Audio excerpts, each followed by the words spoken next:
जीएफटी हिंदी 10 नवंबर। डर या विश्वास। भले ही हम कितने ही दूर तक क्यों ना भागे हों, डर को हमेशा अपने साथ ही रखा। बेसिक टेस्ट पृष्ठ 14। नारकोटिक्स एनोनिमस में आने से पहले हम में से कईयों में डर एक हमेशा मौजूद रहने वाली चीज थी। हम नशा करते थे क्योंकि हम भावनात्मक या शारीरिक दर्द का अनुभव करने से डरे डरे से रहते थे। लोगों और परिस्थितियों के भय ने हमें नशा लेने का एक सुविधाजनक बहाना दे रखा था। हम में से कुछ एक तो हर किसी चीज से इतना ज्यादा डरे हुए थे कि हम नशा किए बिना घर से बाहर निकल ही नहीं पाते थे। लेकिन अब जबकि हम क्लीन रहते हैं, हम भय के स्थान पर फेलोशिप में विश्वास, एनए के सुधार कार्यक्रम के कदमों पर भरोसा तथा एक उस शक्ति के प्रति श्रद्धा भाव को अपने मन में जगह दे चुके हैं। ज्यों ज्यों हमारा यह विश्वास बढ़ता जाता है, त्यों त्यों सुधार के चमत्कारों के प्रति हमारा भरोसा हमारे जीवन के हर पहलू में रंग भरने लगता है। हम अब अपने स्वयं को एक अलग ही नजरिए से देखने लगते हैं।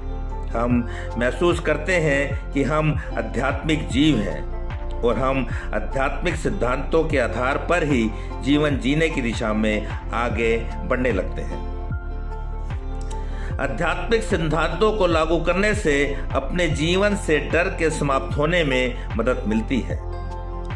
दूसरों लोगों के साथ नुकसानदेह या गैरकानूनी ढंग से व्यवहार करने से अपने को दूर रखकर हम पाते हैं कि हमें इस बात से डरने की जरूरत नहीं है कि हमारे साथ बदले में कैसा व्यवहार होगा।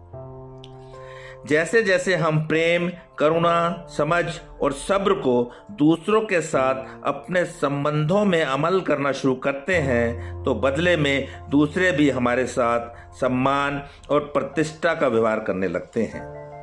हमें एहसास होता है कि यह तमाम अनुकूल परिवर्तन अपनी उस शक्ति को अपने द्वारा काम करने देने की वजह से ही होने लगे हैं।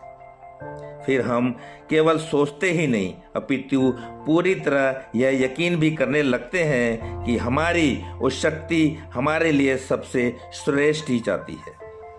फिर कैसी भी परिस्थिति हो, हम पाते हैं कि हम अब भय के स्थान पर श्रद्धा के साथ चल सकते हैं। सिर्फ आज के दिन अब मुझे डर कर भागने की जरूरत नहीं है, बल्कि मैं इस भरोसे के साथ चल सकता हूँ कि मेरी उस शक्ति के पास मुझे देने के लिए केवल श्रेष्ठ चीजें ही हैं।